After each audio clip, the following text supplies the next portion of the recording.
Hi, Jim. And we're going to be looking at the book of Exodus.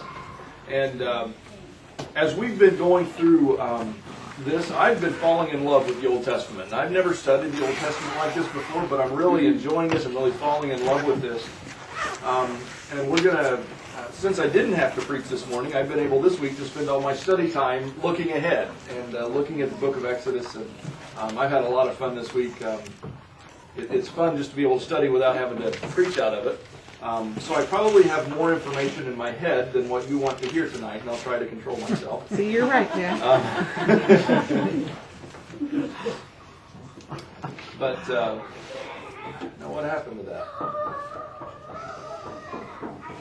I just inserted some slides in there, and they disappeared. It's not supposed to do that. Oh well. We're going to start with a couple of questions. When I say Exodus, the book of Exodus, what thoughts come to your mind? Red Sea. The Red Sea? I mean, whenever they crossed, yeah.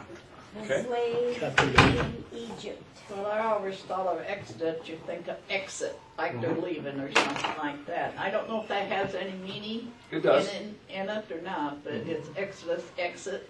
And Yep, they both come from the same root word. All the things that happened before they left. they do. Okay. Like? All the frogs and all The Slaves. Plagues? that. Plagues. The Ten Commandments come later in the book? The burning bush, you think of that too. Mhm. Yeah. The burning But bush? just plain miracles. I mean, unbelievable miracles. And Yeah. Miracles that it's hard for us to comprehend. When we look at the book of Exodus, what are some lessons that you think we've learned from the book of Exodus over our lives? Moses, a great leader. Okay, so leadership lessons, trust. trust, Lord Don't knows what complain. he's doing at all times, Okay. even when he's on the mountain. Isn't this in Exodus where baby Moses was hid in the And the bulrushes. bush? mm-hmm. I guess you could say God has a plan and He's going to see it through. He's working. What about the Ten Commandments? Did we learn any lessons from them? Well, we better. The Ten Commandments are pretty important in our faith. Even today, Mm-hmm. they're law, but then that's okay. We need them. One of the things that we recognize when we look at the book of Exodus is this, Genesis is very foundational in that it gets the story going. It tells us how the world was created. It tells us a lot of specifics or a lot of basics behind the scenes to get the story going. But Exodus is where it all comes together. And Exodus, as we will find out, is when God takes this group of people and forms them into a community. It's not just that He led them out, but it's the way that He led them out that formed them, that shaped them. It's the way that He gave them the law that formed them and shaped them. And this is an extremely important book. And I can remember when I was in children's quizzing, I think I had Exodus 2 or 3 times in children's quizzing. Did you do children's quizzing? Did you do children's? You were teen quizzing, right? Didn't have it then? Okay.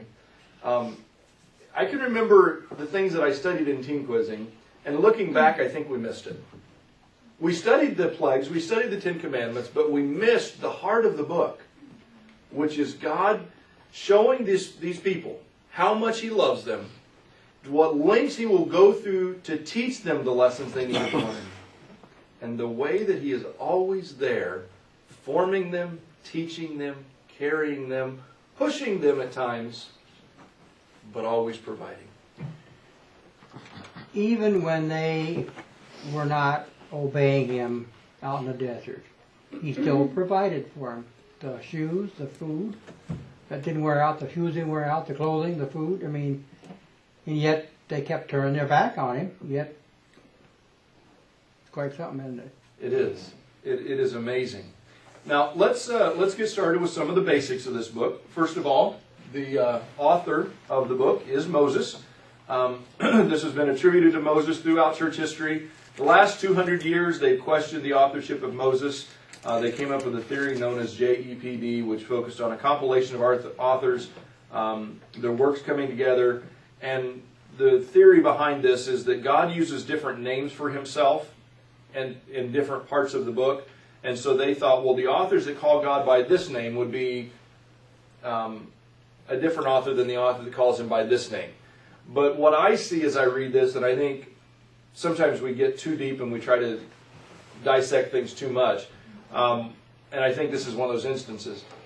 What I see is God tells the people, this is my name, and this is my name, and this is my name. And he explains to them different aspects of himself, but it's not that a different person wrote this. It is a different aspect of himself. So when God is providing in this way, he calls himself Jehovah. When God is providing in this way, he calls himself Elohim. So the different ways that he, the different names that he uses are based on who he is to them at that time, not necessarily because it's a different author. While there is some question, there's no way that we can be certain as to who wrote this book. Truthfully, this book was written thousands of years ago, and there's no way that we can know for sure. There's no autographed copy of the original manuscript. There's no computer file that we can go back to and say, yes, it was written by this person on this date, on this computer. You know, we can't do that. So let's look at some of the other areas where we know that we trust. David referred to the law of Moses. He referred to the Torah, the first 5 books of the Bible, as the law of Moses. Ezra read from the book of the law of Moses in Nehemiah. Jesus refers to the book of Moses in Mark, also in Luke, and mentions the writing of Moses in Matthew, several places in Mark and Luke. So I think the general consensus of the biblical verification, meaning the New Testament looking back, is that Moses wrote this. And you know, if Moses didn't write this, Jesus wouldn't say the books of Moses or the law of Moses. Jesus would have said the books that you may attribute to Moses but aren't really. He would have said something else. So there's no way that we can be absolute certain until we get to heaven and we ask Moses, and we really won't care at that point. But I think there's legitimate reason for us to believe that it came from Moses. Understand as well, though, that just because it came from Moses doesn't mean that Moses wrote all of this down and carried these tablets with him. It's possible that this carried on as an oral tradition for centuries before it was ever written down fully. Now, we know that some pieces of this God specifically told Moses to write down. And there's 2 times that we believe that Moses wrote down what God told him. The first is when he was up on the mountain.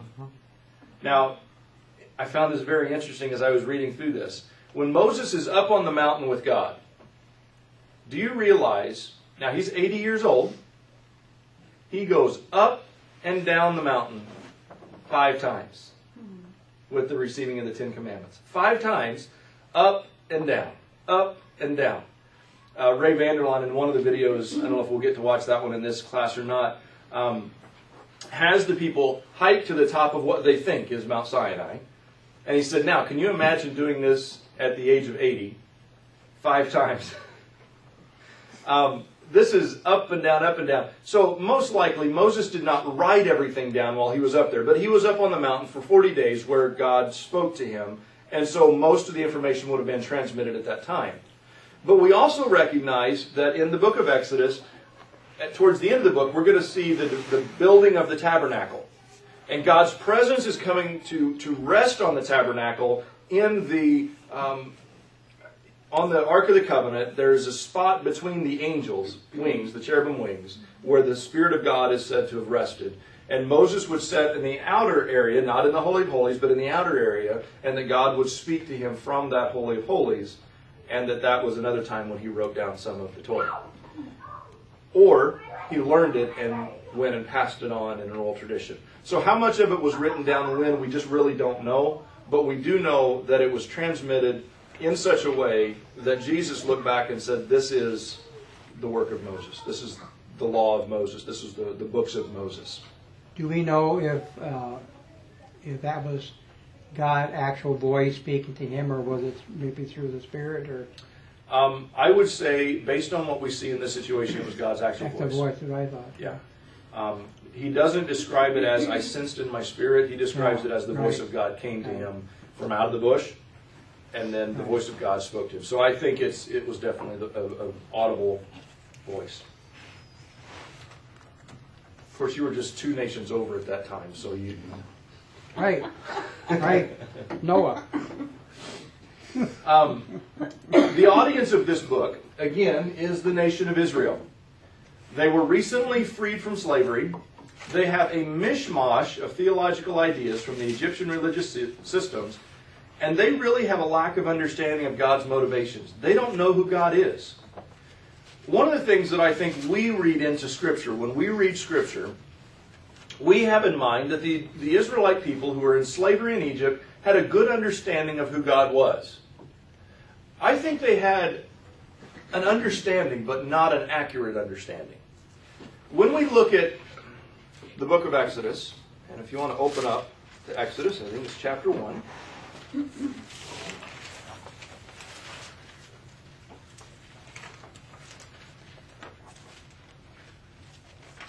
No, not chapter 1, maybe it's chapter 3. Yeah, chapter 3. 3.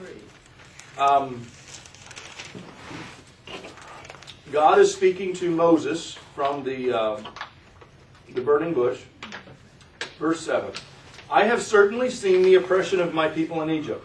I have heard their cries of distress because of their harsh slave drivers. Yes, I am aware of their suffering. So I've come down to rescue them. Down to verse 9. The cry of the people of Israel has reached me, and I have seen how harshly the Egyptians have used them. Now go, for I'm sending you to Pharaoh. Now, here's what this says, and the New Living Translation doesn't clarify this as much as the Hebrew does. What this says is, the people cried out and God heard, but not that they were crying out to Him. They didn't know to call out to God, they just cried out in their anguish. And yet God heard them. Even though they didn't even know Him enough to call to Him. They have no clue who this God is, and that's why when Moses is on the mountain, he said, you're telling me to go and tell these people, but who am I going to say you are? Who are you to them? And that's when God says, I am who I am. Tell them that I am has sent you to them. And there's where he gives himself the name Yahweh, the God of your ancestors, the God of Abraham, the God of Isaac, and the God of Jacob. So they don't understand who God is. When Moses goes to them, they're really confused. They don't know who God is. They've heard the stories of Joseph. They've heard that's why they're there. They've heard that's why they're being oppressed. But they don't know who God is. They live in a culture of gods. There are a multitude of gods in Egypt. And we watched a little bit of that last week. There are hundreds of gods in Egypt. They found over 3,000 temples in Egypt. And they, as slaves, were helping to build many of these temples. Their understanding of religion has a whole lot more to do with the gods of Egypt than it does with their God, the one God.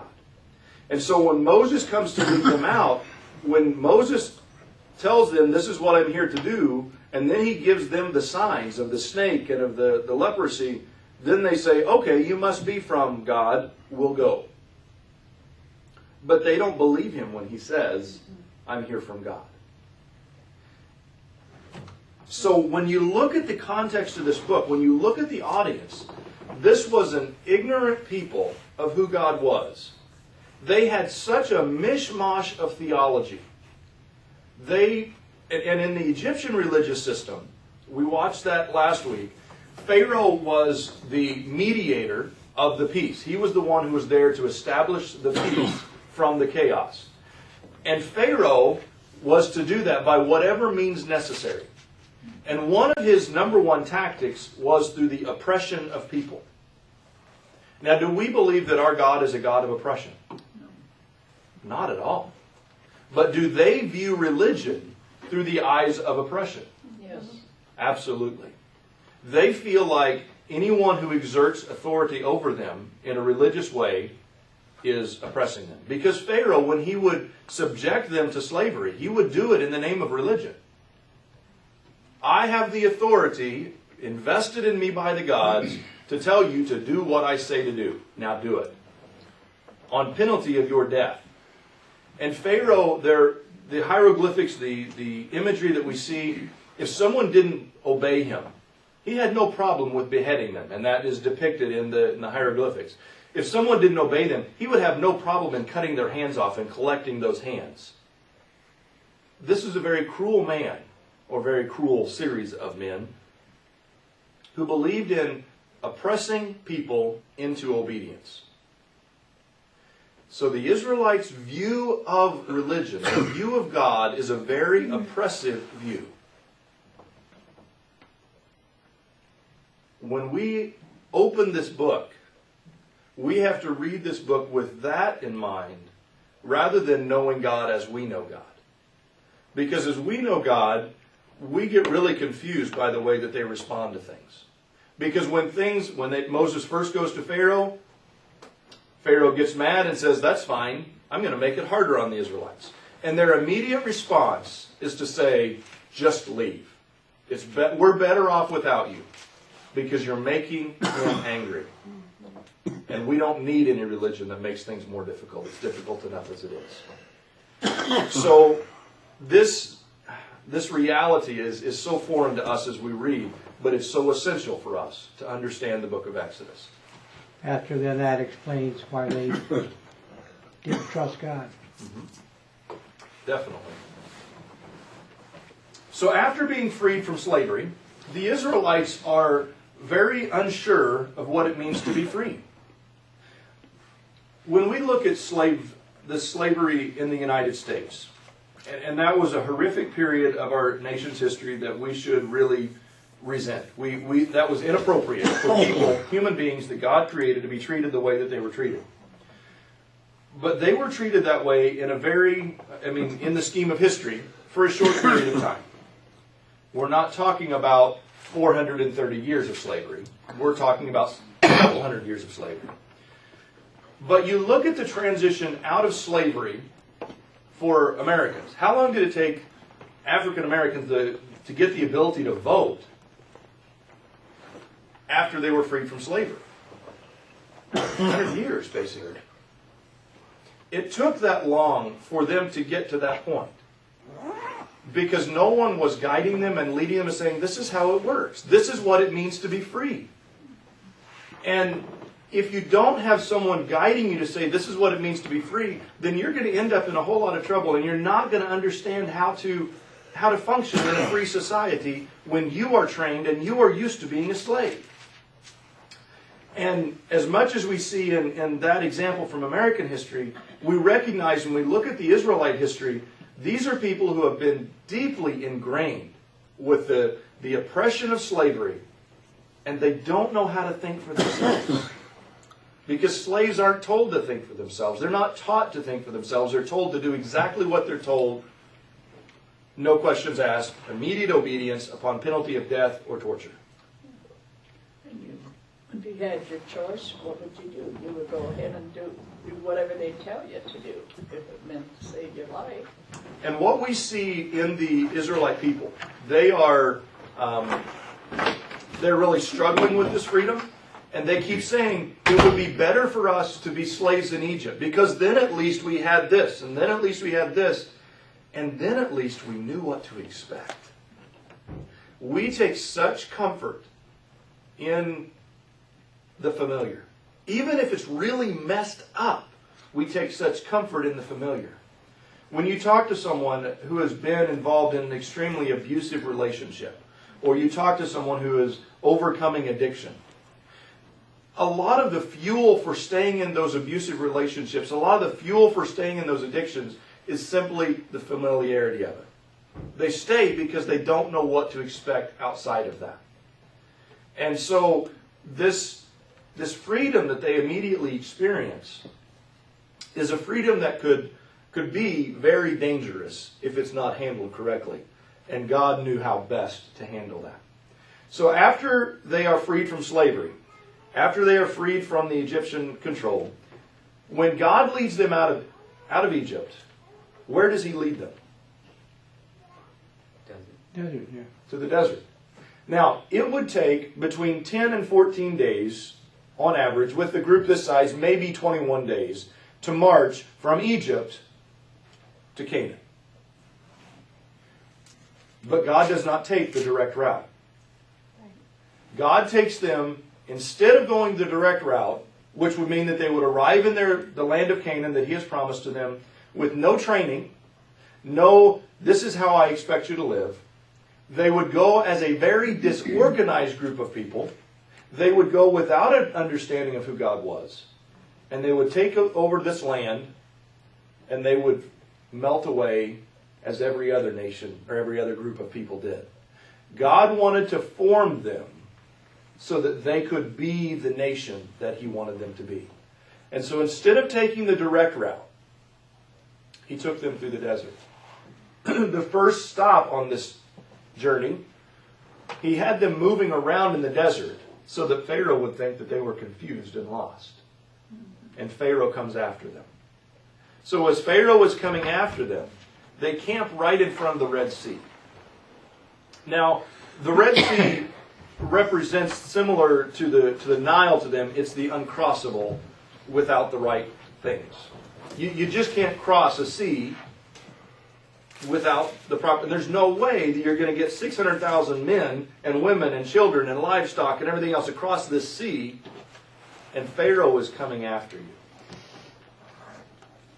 And God started to teach them, I am will take care of you. I am will provide for you. When you don't think it's going to happen, it's going to happen. He's going to start forming them into a nation that looks first to Him. God wants our first desire, just as He wanted their first desire. Our first response when crisis hits is not to look at each other, not to look at our checking account, not to look at the car we drive, not to look at the house we live in. Our first response when we face anything, God wants that to be to look to Him. That He is in charge. And He wants to be that. They were used to looking at someone in charge. That's the only thing they knew. It's all they knew. And this is the first big lesson that God teaches them. Look first to me. The first step in forming them as a community is to look to Him. And there's a lot that we can learn from that. In fact, that's probably going to be my message next Sunday, so I won't teach the whole thing tonight. But every step of this journey is a teaching moment. They're going to come to the well at Marah. And in that story of coming to the well at Marah, and this is in chapter 15 or 16, I think. 15. The water, they've been traveling 3 days, they have no water. They come to this place called Marah, and the water was too bitter to drink. People complained and turned against Moses. Moses cried to the Lord. The Lord showed him a piece of wood. He threw it in, and it made the water good to drink. And then it says this, and there's two little paragraphs.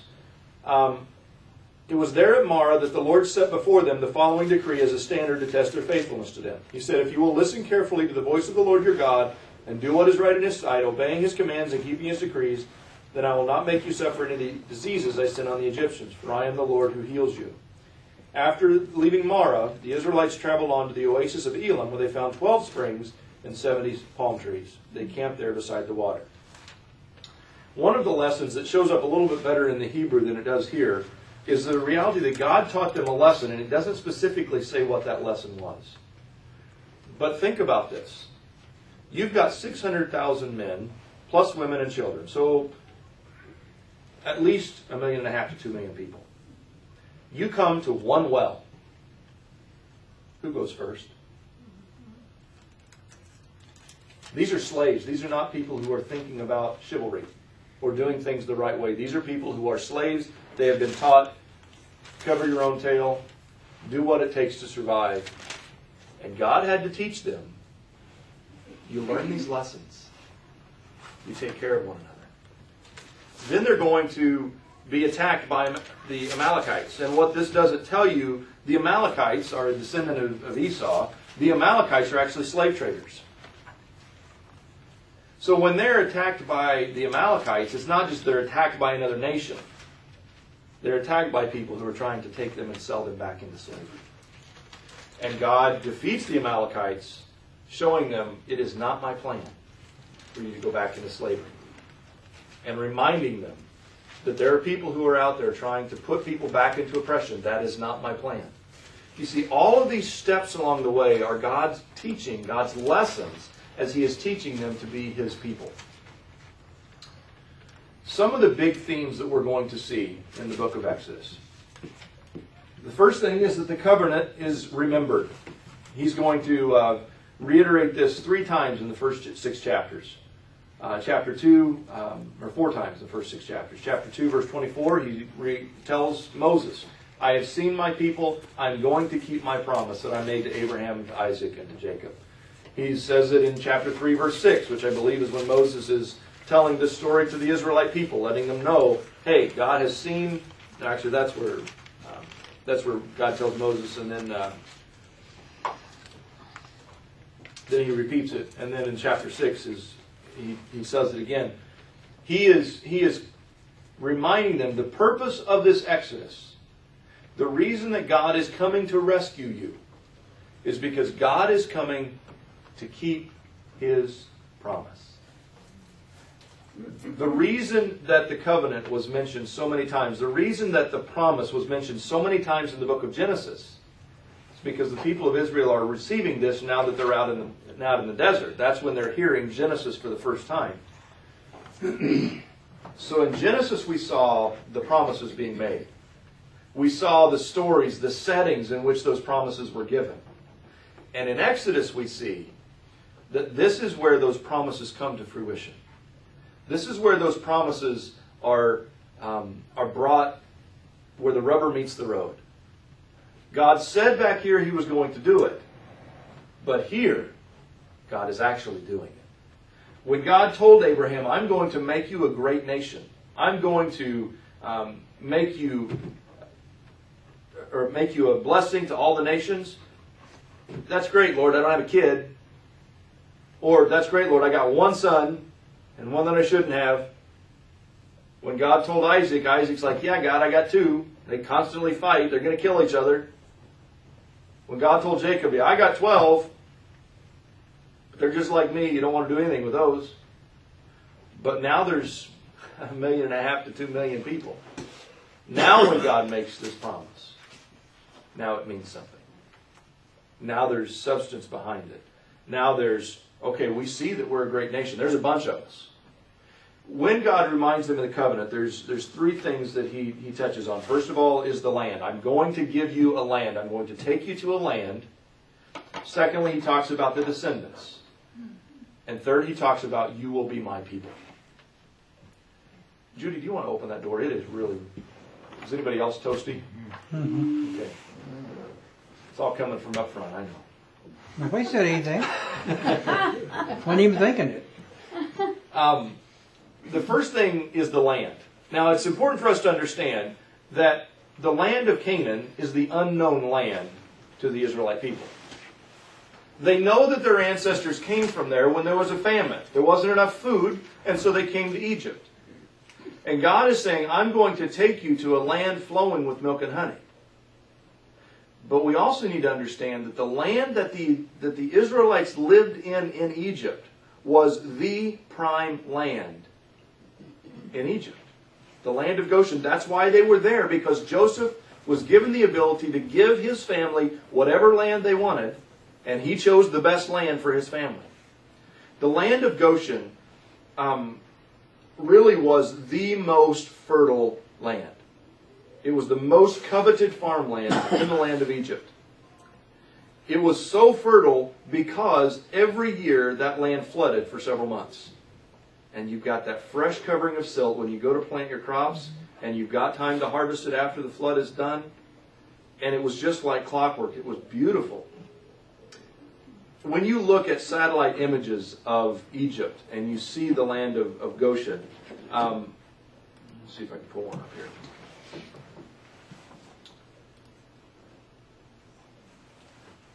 Wasn't that near the delta Yeah, of it is. the Nile? It was the Delta. So It is the Delta, yeah.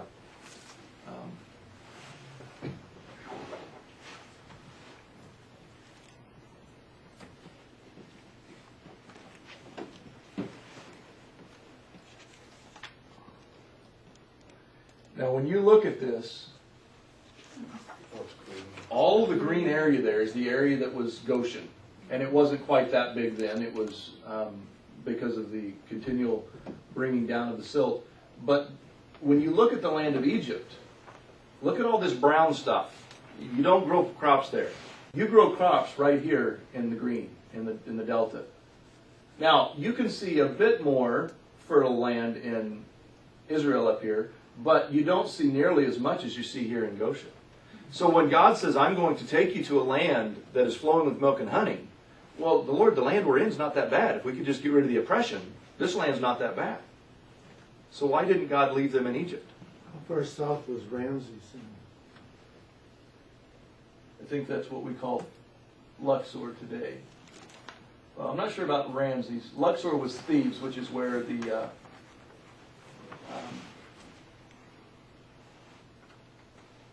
But all their cities were along the Nile. yeah, everything. Habitable stuff.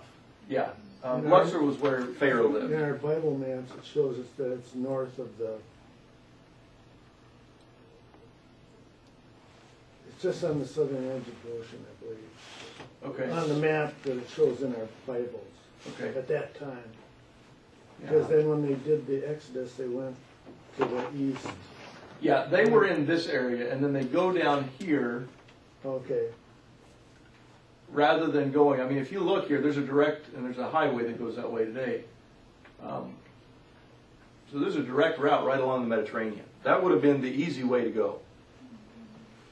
10 to 21 on the days. map, it has them going across, and then on the others, not crossing that part of the Red Sea, but going to the north of the tip.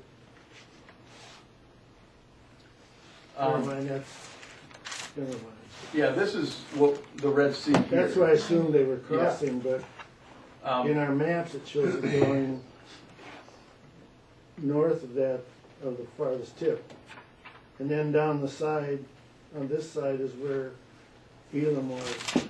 yeah, Elam was down here. St. Catherine is what we think was Mount Sinai, Mount Catherine. So I was wondering where they actually did the crossing then. And that part is extremely debatable. There are a number of different theories about that.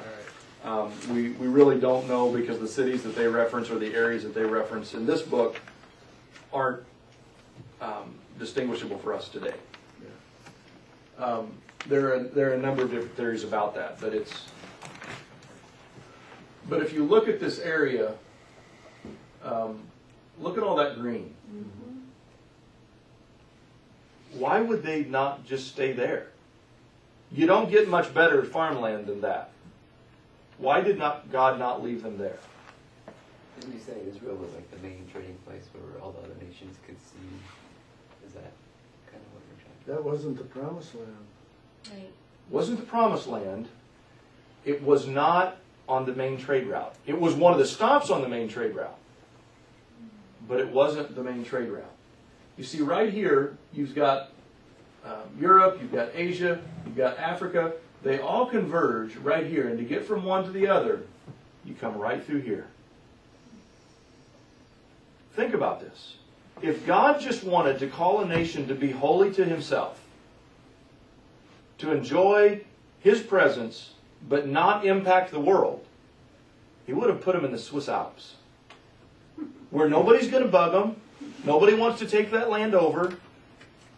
He put them right on the trade route. I mean, you look at this desert. Okay, this is all desert right out here.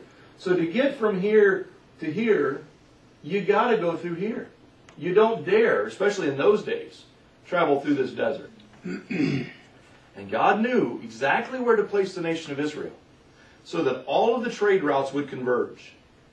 So that people would be exposed as they traveled, that they would be exposed to the glory of the God of these people. look at the God of these people, how He has provided for them, how He protects them. He put them in just the right spot. Is Israel still that well traveled today?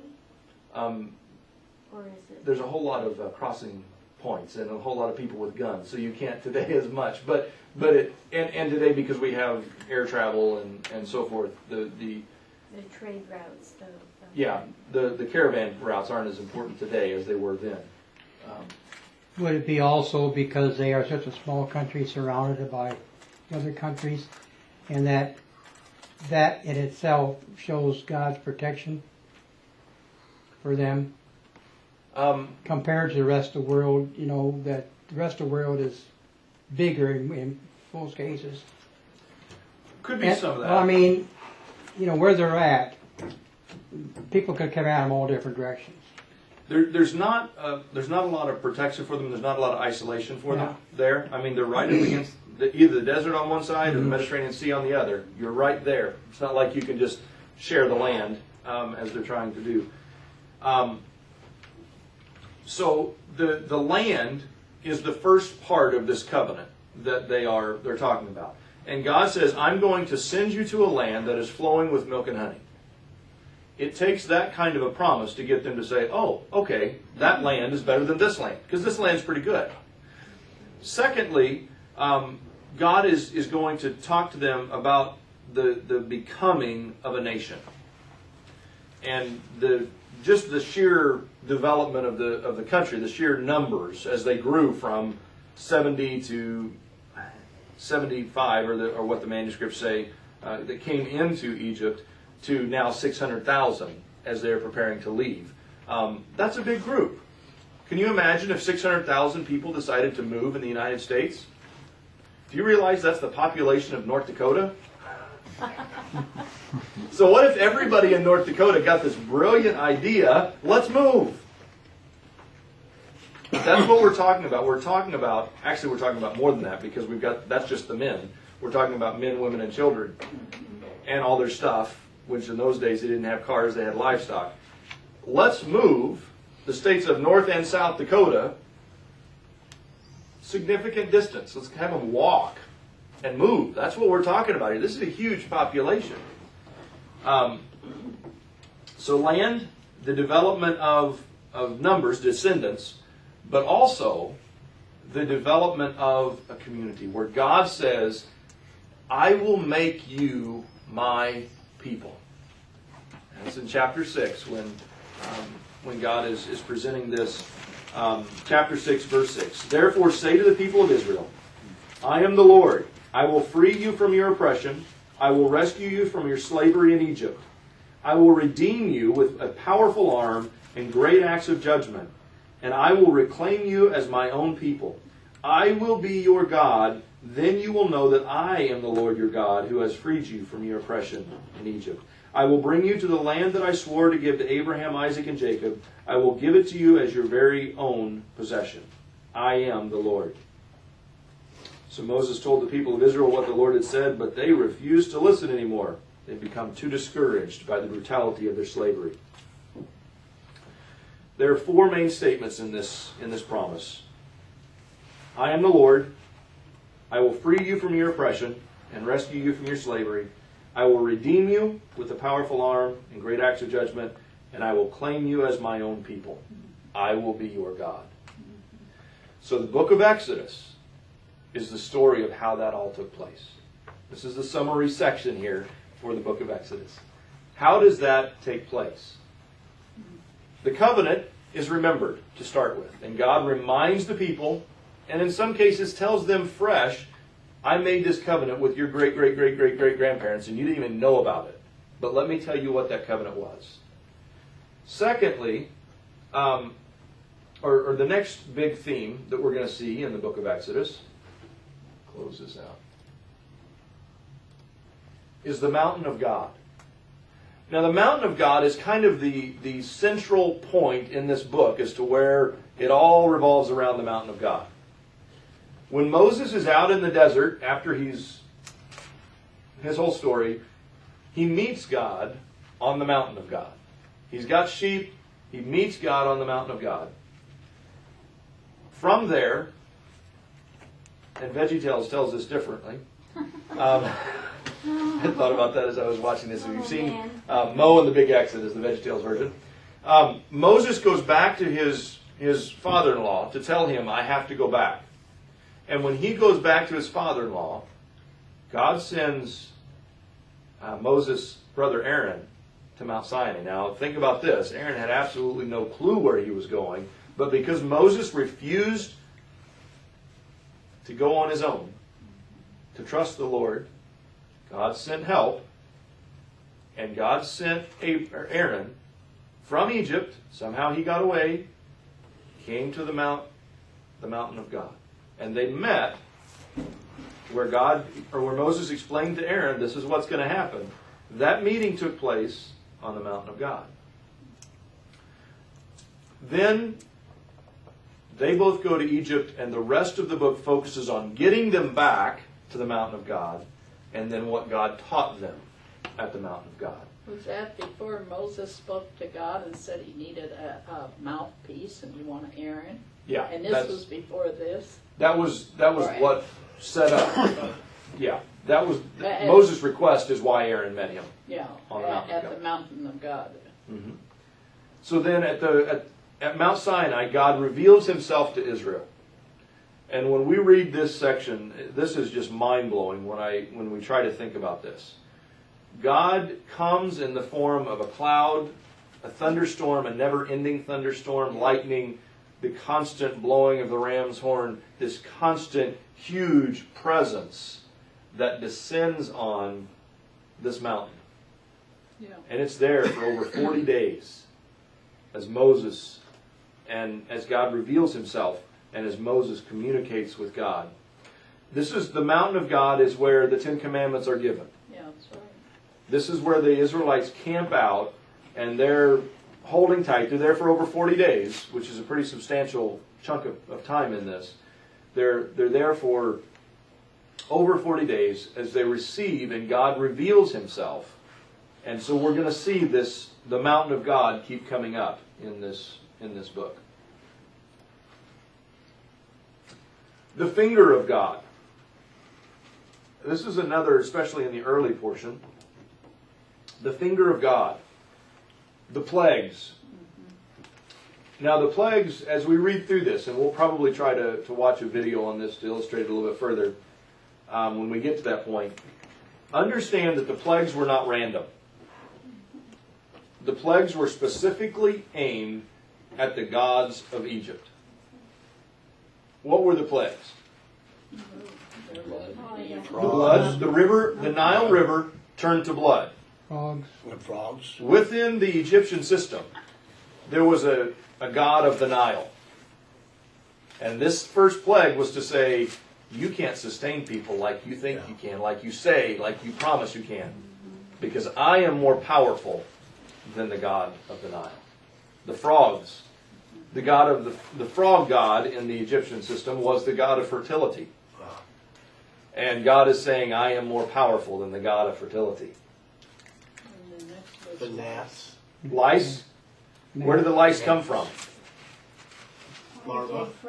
Moses struck the ground and the lice came out. Okay. So this is saying the land god who says that he sustains you through the fertility of the soil, his fertility is nothing but lice compared to me. Yay, God. And they all want to give credit to God then because there was some magicians or somebody Yeah, that sorcerers. tried to do what they could to get the lice out of it. They could do a certain number, but they couldn't Yeah. finish it out. Yeah. Those magicians, basically their success was Satan, right? Right, it was demonic. Yeah. Yeah. So what are some of the other plagues? Locusts. Flies. Flies. The flies. Their livestock. The livestock. There was the livestock god. The hail. The hail. Yeah. Crop. Yeah. Grasshoppers. All of these plagues All kinds are aimed at specific gods that the Israelite people were worshiping. It's not just the Egyptian gods that God is trying to say.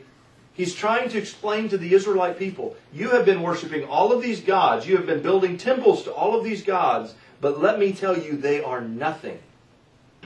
I alone am God.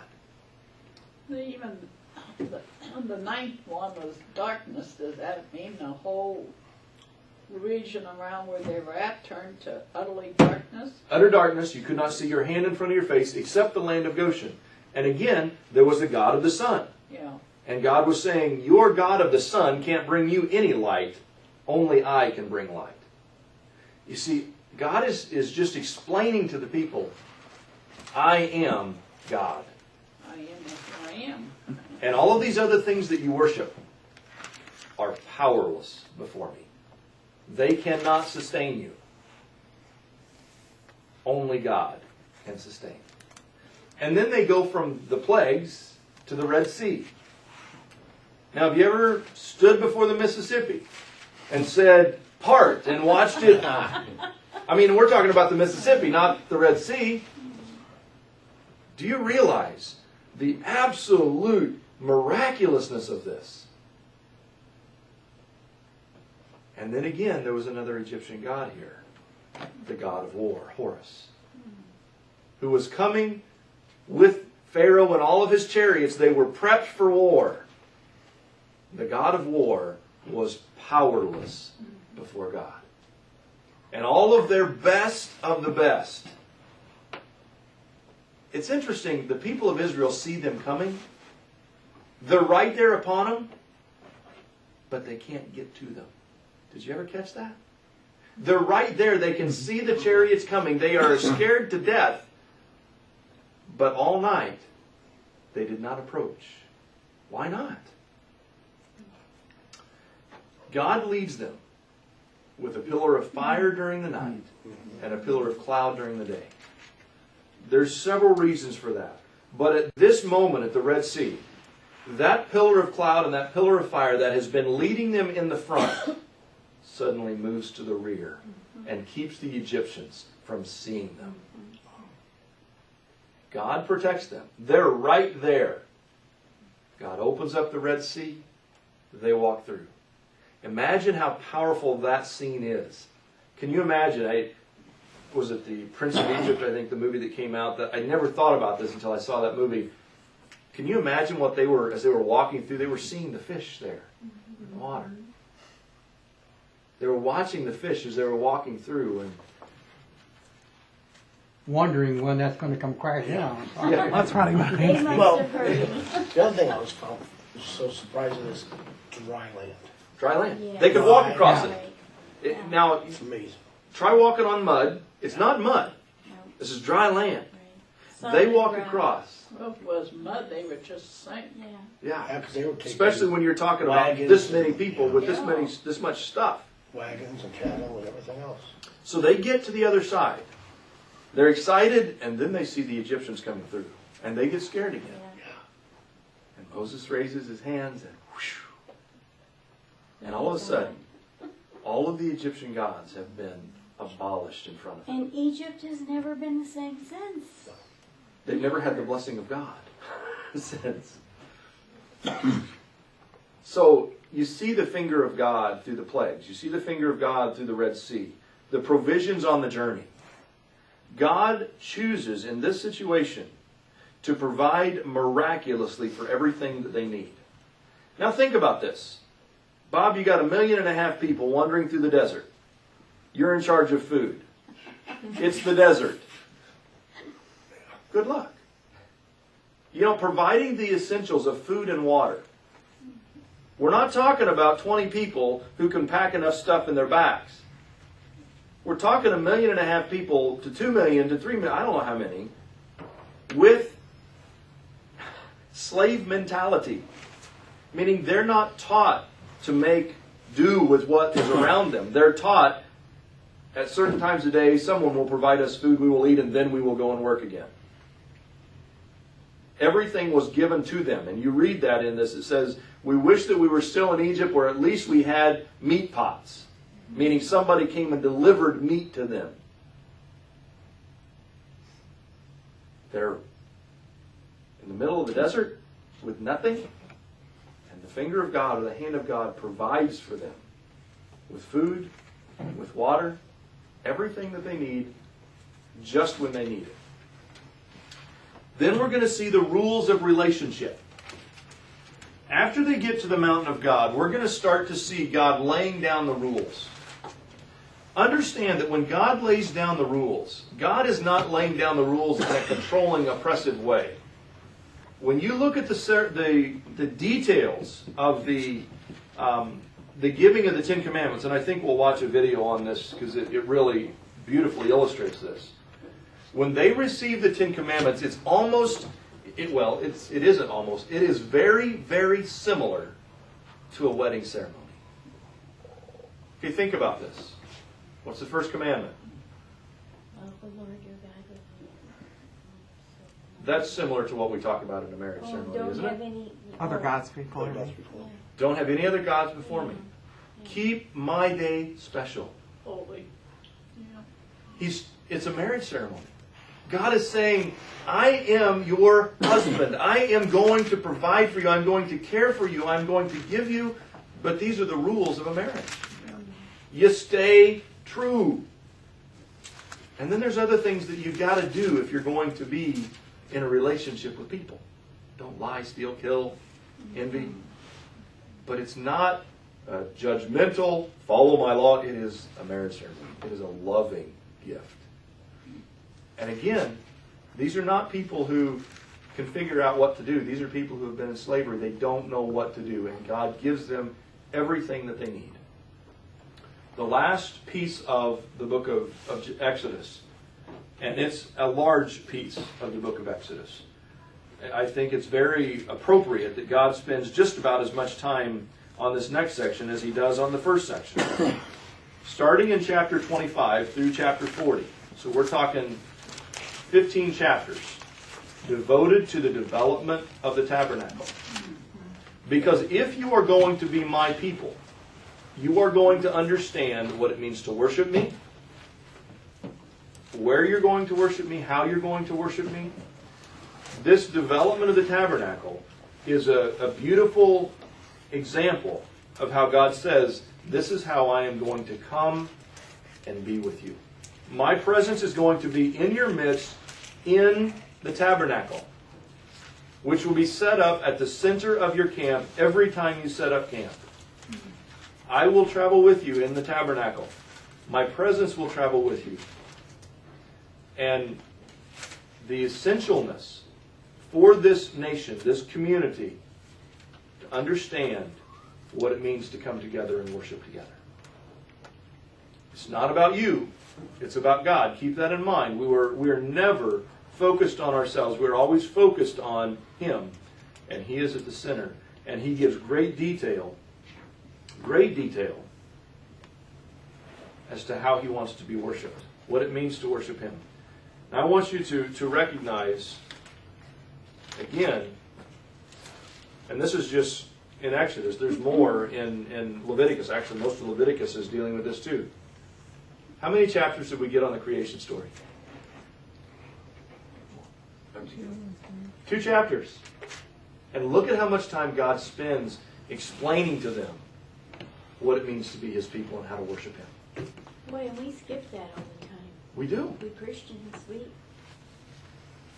We lose sight of what it really means to worship God. And a lot of this too, the New Testament with the sacrifice of Christ, we don't have to worry about those sacrifices. But we still recognize that, and this is throughout the New Testament as well, there is still the central place of God in the middle. And we are to worship Him, and we are to lift Him up. We are to come together to support. And as you look at the book of Exodus, God is very clear that this is not just something that a few people are supposed to pay for. With the temple tax, tell the people of Israel to bring me their sacred offerings, accept contributions from all those whose hearts are moved to offer them. Here is a list of the sacred offerings you may bring. And where's the one I was reading earlier today? There's one place where he says, I want you to, money for the tabernacle. In chapter 30, verse 11. Whenever you take a census of the people of Israel, each man who is counted must pay a ransom for himself to the Lord. Then no plague will strike the people as you count them. Each person who is counted must give a small piece of silver as a sacred offering to the Lord. All who have reached their 20th birthday must give this sacred offering to the Lord. The rich must not give more than the specified amount, and the poor must not give less. Meaning is the tabernacle is not just supplied by a few people, but it's all of us chipping in, all of us doing our thing, all of us supporting that the tabernacle is to be supported. This is a beautiful story of what God had in mind for us as we worship Him. This is not something that is looked poorly upon. When He chooses the craftsman, I have specifically chosen Bezalel, the son of Uri, the grandson of Hur, and the tribe of Judah. I have filled him with the Spirit of God, giving him great wisdom, abilities, and expertise in all kinds of crafts. He is a master craftsman, expert in working with gold, silver, and bronze, skilled in engraving and mounting gemstones and in carving wood. He is a master at every craft. In other words, God said, I have prepared and appointed someone to be phenomenal at doing the work that I want them to do. Evidently, they must kind of had some on there, just like tents, because they needed the fabric.